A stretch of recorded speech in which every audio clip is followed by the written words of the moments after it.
दोस्तों, बांग्लादेश के खिलाफ सांसें रोक देने वाले तीसरे टी20 मुकाबले में भारतीय बल्लेबाजों ने रच दिया इतिहास। 255 रनों के लक्ष्य का पीछा करते हुए अभिषेक और संजू ने मचाया है हाहाकार। तो सूर्या के बल्ले की आंधी से सूखे पत्तों की तरह उड़ती हुई नजर आई बांग्लादेश की क्रिकेट टीम। तो आखिर किस खिलाड़ी ने ठोका है सबसे तेज शतक, किस खिलाड़ी ने बरसाए सबसे अधिक छक्के? उनके विस्फोटक बैटिंग से लेकर दिलों की धड़कन कई गुना बढ़ा देने वाले इस रोमांचक मुकाबले की पूरी हाईलाइट का वीडियो भी हम आपको दिखाने जा रहे हैं, तो हमारे साथ अंत तक बने रहे। लेकिन उससे पहले आपको क्या लगता है कि सूर्य, संजू और अभिषेक में से कौन सबसे खतरनाक टी20 खिलाड़ी है? अपनी राय हमें नीचे दिए गए कमेंट बॉक्स में जरूर दीजिएगा। दोस्तों, जैसा कि आप सभी तो जानते ही हैं कि श्रीलंका सीरीज की समाप्ति के बाद इंडिया बांग्लादेश के बीच 3 मैचों की रोमांचक टी20 सीरीज का शुभारंभ हो चुका है, जो 1-1 से बराबरी पर खड़ी थी। इस सीरीज का अंतिम और निर्णायक तीसरा टी20 मुकाबला आज मुंबई के वानखेड़े स्टेडियम में आयोजित किया गया, जहां इस मैच में रोमांच की सारी हदें पार हो गई। अंतिम ओवर तक मुकाबला पहुंच गया था, जिसकी अंतिम गेंद में भी ये बता पाना नामुमकिन था कि भारत बाजी मारेगा या फिर बांग्लादेश टीम इंडिया को झटका दे देगी। दरअसल दोस्तों, हुआ ये था कि यहां बांग्लादेश के कप्तान नजमुल हुसैन संतो ने टॉस जीतकर पहले बल्लेबाजी करने का फैसला चुना और यहां जब बांग्लादेश की टीम बल्लेबाजी करने के लिए उतरी तो हमेशा की तरह उनके लिए पारी की शुरुआत लिटन दास के साथ तंजीद हसन की खतरनाक जोड़ी मैदान में आई, जहां दोनों बल्लेबाजों से उम्मीदें तो यही लग रही थी कि पहले विकेट के लिए बड़ी साझेदारी देखने को मिल जाए। लेकिन दोस्तों, यहां पर तंजीद हसन के रूप में पहला बड़ा झटका बांग्लादेश की टीम को अर्शदीप ने दे दिया, जहां अब पहला बड़ा झटका लग जाने के बाद फिर बल्लेबाजी करने के लिए उतरे खुद कप्तान नजमुल संतो। जहां लिटन दास और संतो मिलकर साझेदारी को आगे बढ़ा पाते, उससे पहले ही लिटन को 7वें ओवर की दूसरी गेंद पर रियान पराग ने बोल्ड कर दिया और यहां लिटन 20 रन बनाकर ही आउट हो गए। अब ये 2 बड़े झटके लग जाने के बाद बांग्लादेश की टीम पूरी तरीके से लड़खड़ा जा चुकी थी। ऐसा लग रहा था कि आज के इस मुकाबले में बांग्लादेश की टीम ज्यादा से ज्यादा भारत के सामने 100 या 150 रन ही बना पाएगी। अब यहां दोस्तों, संतो और शाकिब अल हसन पर पूरा दारोमदार था अपनी टीम के लिए ज्यादा से ज्यादा रन बनाने का। लेकिन दोस्तों, यहां भारतीय गेंदबाजों को कहां पता था कि ये दोनों बल्लेबाज मिलकर आज अपनी टीम की किस्मत चमकाने वाले हैं। जी हां दोस्तों, हुआ ये कि संतो ने ताबड़तोड़ बल्लेबाजी अपने जैसी जारी रखी, उसी तरह का ढंग शाकिब ने भी दिखाया, जहां दोनों बल्लेबाजों ने मात्र 47 गेंदों में ही 82 रनों की साझेदारी कर डाली। इस दौरान विकेट चटकाना काफी ज्यादा अहम हो चुका था। तभी कप्तान सूर्या ने फैसला किया कि वो गेंदबाजी पर अपने सबसे बड़े मैच विनर अर्शदीप सिंह को लेकर आएंगे और 14वें ओवर की तीसरी गेंद पर अर्शदीप ने शाकिब के रूप में तीसरा बड़ा झटका बांग्लादेश की टीम को दे दिया, जो कि 53 रन बनाकर आउट हुए। और उनके आउट हो जाने के बाद फिर बल्लेबाजी करने के लिए उतरे महमदुल्लाह, वो कप्तान संतो के साथ मिलकर साझेदारी को आगे बढ़ाते हैं और अपनी टीम के स्कोर को 180 रन के पार ये दोनों बल्लेबाज लेकर पहुंचे। इस दौरान बांग्लादेश की टीम लगातार आगे बढ़ती चलती जा रही थी और दूसरी तरफ संतो का बल्ला रुकने का नाम नहीं ले रहा था। उन्होंने मात्र 36 गेंदों में ही भारत के खिलाफ 72 रन ठोक डाले थे। अब यहां से मैच पूरी तरह से फंस चुका था। तभी अर्शदीप ने आकर 17वें ओवर में संतो का विकेट गिराया, जो कि 74 रन बनाकर इस मुकाबले में आउट हुए। और संतो का विकेट गिर जाने के बाद भारतीय टीम को चैन की सांस आई, लेकिन महमदुल्लाह ने साथी बल्लेबाजों के साथ मिलकर अपनी टीम को 220 के पार पहुंचाया। इस दौरान महमदुल्लाह ने जहां 53 रन बनाए और बांग्लादेश की टीम 20 ओवर में 5 विकेट के नुकसान पर भारत के खिलाफ 254 रन बनाने में कामयाब रही। और इस दौरान भारत के लिए सबसे ज्यादा 4 विकेट अर्शदीप सिंह के नाम रहे, तो वहीं 2 विकेट रियान पराग ने हासिल की। अब दोस्तों, बारी थी भारतीय बल्लेबाजों की इस मैदान पर कुछ चमत्कार कर दिखाने की। दोस्तों, खराब फॉर्म में चल रहे शुभमन गिल से आज सभी को काफी उम्मीदें थी, लेकिन दोस्तों, जब शुभमन गिल और अभिषेक शर्मा ने पारी की शुरुआत की तो आज गिल काफी बड़ी गलती कर बैठे। उनके पास मौका था आज बड़ी पारी खेलकर फॉर्म में वापसी करने का। उन्होंने खतरनाक चौका लगाकर शुरुआत भी शानदार की थी, लेकिन वो गेंदबाज के बिछाए जाल में फंस गए और बड़ा छक्का लगाने के चक्कर में फील्डर को अपना आसान सा कैच दे बैठे। वो इस मैच में केवल 4 गेंद पर 11 रन बनाकर आउट हो गए। अब दोस्तों, गिल का विकेट गिर जाने के बाद भारतीय टीम काफी ज्यादा दबाव में आ चुकी थी। अब गिल जब आउट हुए तो बल्लेबाजी के लिए उतरे खुद कप्तान सूर्या, जहां सूर्य और अभिषेक शर्मा पर हर किसी की निगाहें थी कि ये दोनों बल्लेबाज दूसरे विकेट के लिए कितने रन जोड़ पाते हैं। इस दौरान सब कुछ सही चल रहा था। शाकिब अल हसन के ओवर में सूर्या ने एक के बाद एक लगातार 3 गेंद पर 3 खतरनाक छक्के लगाकर टीम इंडिया को तूफानी रफ्तार से आगे बढ़ाना शुरू कर दिया।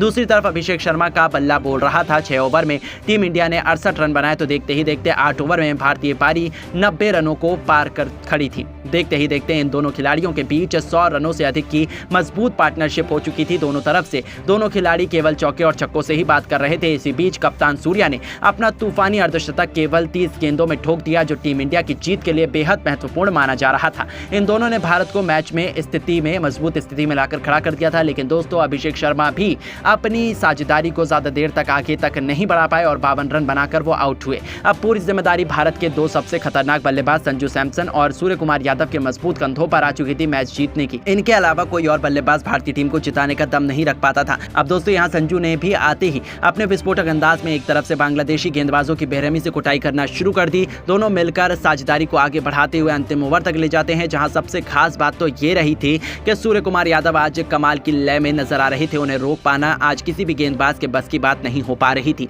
यहां तक कि संजू भी दूसरी तरफ खड़े खड़े केवल उनकी बैटिंग का आनंद ले रहे थे। उन्होंने सबसे पहले तो मात्र 30 गेंदों में अपना अर्धशतक पूरा कर लिया और अर्धशतक जड़ने के बाद वो अपने शतक की ओर आगे बढ़ चले। इस दौरान अंतिम ओवर तक जब मैच पहुंचा तो भारत को मुकाबला जीतने के लिए 6 गेंदों में 21 रनों की दरकार थी। अब स्ट्राइक पर संजू थे। बांग्लादेश की तरफ से अंतिम ओवर लेकर आए थे मुस्तफिजुर रहमान। अब यहां पहली गेंद मुस्तफिजुर ने यॉर्कर लेंथ पर डाली, जो कि संजू से पूरी तरह मिस हो गई और कोई रन नहीं मिला। अगली गेंद पर संजू ने 2 रन भागे। इसी के साथ उन्होंने अपना अर्धशतक भी पूरा कर लिया और यहां से फिर भारतीय टीम को 4 गेंदों में 19 रनों की दरकार थी। सैमसंग अभी भी स्ट्राइक पर मौजूद थे और दोस्तों, संजू शॉट लगाने की कोशिश तो बहुत कर रहे थे, लेकिन उनके बल्ले पर गेंद टच ही नहीं हो रही थी, जिसके चलते यहां बांग्लादेश की टीम पूरी तरह से फुल फॉर्म में थी कि वो ही इस मुकाबले को जीतेंगे। लेकिन दोस्तों, जैसे जैसे करके तीसरी गेंद को लेग साइड की तरफ खेलकर संजू ने 1 रन भाग लिया और अब स्ट्राइक पर आ गए हमारे सबसे बेस्ट अभी तक के फिनिशर, खुद कप्तान सूर्या।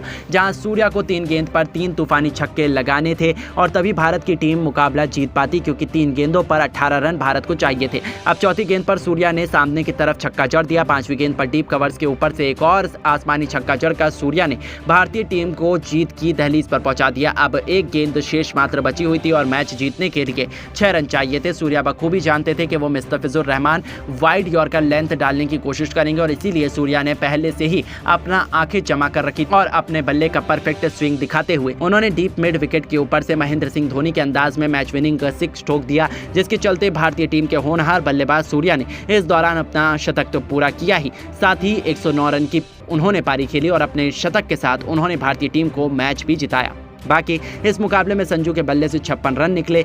हालांकि दोस्तों, हम आपको बता दें कि भारत और बांग्लादेश के बीच खेला गया ये तीसरा T20 से ठीक पहले अभ्यास सत्र का मुकाबला था, जिसमें भारतीय टीम की जीत हुई। बाकी अब आप सभी की क्या राय है भारतीय टीम की ऐसी बल्लेबाजी और गेंदबाजी को देख लेने के बाद, और आप टीम इंडिया को 10 में से कितने नंबर देना चाहेंगे? अपनी कीमती राय हमें कमेंट करके जरूर बताइएगा। आज भारत और न्यूजीलैंड के बीच 3 मैचों की T20 सीरीज का पहला और सबसे इंपॉर्टेंट मुकाबला खेला गया और इस मैच में तो रोमांच की सारी हदें ही पार हो गई, जहां अंतिम गेंद तक ये पता लगा पाना नामुमकिन था कि कौन सी टीम बाजी मारेगी। जहां न्यूजीलैंड के 246 रनों के जवाब में भारत के विध्वंसक बल्लेबाजों कप्तान सूर्या से लेकर यशस्वी जायसवाल और रिंकू सिंह का तूफान देखने को मिला। तो ऐसे में आज हम आपको इस वीडियो में बताएंगे भारत और न्यूजीलैंड के पहले T20 का रोंगटे खड़े कर देने वाला पूरा हाईलाइट, जिसमें कौन बाजी मार पाया, अंतिम ओवर में कितने रनों की जरूरत थी, क्या रिंकू और सूर्या मिलकर टीम इंडिया को जीत दिला पाए। इन सब सवालों के जवाब इस वीडियो में आपको मिलेंगे। तो ऐसे में आप इस वीडियो को अंत तक जरूर देखेगा, लेकिन उससे पहले अगर आप भी टीम इंडिया के बहुत बड़े फैन हैं तो वीडियो को लाइक एक जरूर कर दीजिएगा। दोस्तों, जैसा कि आप सभी तो जानते ही हैं कि इंडिया और श्रीलंका दौरे की समाप्ति के बाद 2 चिर प्रतिद्वंदी टीमें इंडिया और न्यूजीलैंड के बीच 3 मैचों की T20 सीरीज का शुभारंभ हो चुका है, जिसका पहला मुकाबला आज मुंबई के ऐतिहासिक वानखेड़े क्रिकेट स्टेडियम पर शुरू हुआ।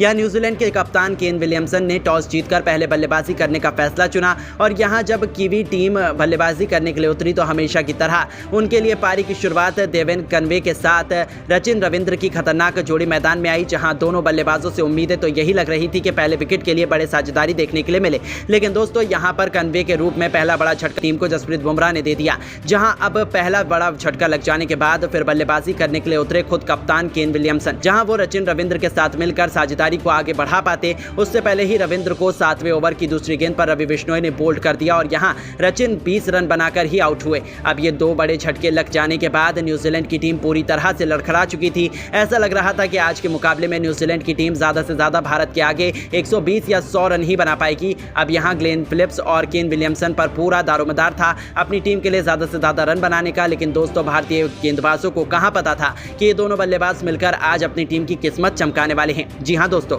हुआ ये कि विलियमसन ने ताबड़तोड़ बल्लेबाजी अपने जैसी जारी रखी, उसी तरह का ढंग विस्फोटक ग्लेन फिलिप्स ने भी दिखाया, जहां दोनों बल्लेबाजों ने मात्र 37 गेंदों में ही 72 रन की साझेदारी कर डाली। इस दौरान विकेट चटकाना काफी अहम हो चुका था। तभी कप्तान सूर्या ने फैसला किया कि वो गेंदबाजी पर अपने सबसे भरोसेमंद खिलाड़ी जसप्रीत बुमराह को लेकर आएंगे और 14वें ओवर की तीसरी गेंद पर बुमराह ने फिलिप्स के रूप में तीसरा बड़ा झटका न्यूजीलैंड की टीम को दिया, जो कि 43 रन बनाकर आउट हुए। और उनके आउट हो जाने के बाद फिर बल्लेबाजी करने के लिए उतरे जिमी निशम। वो कप्तान विलियमसन के साथ मिलकर साझेदारी को आगे बढ़ाते हैं और अपनी टीम के स्कोर को 150 रन के पार ये दोनों बल्लेबाज लेकर पहुंचे।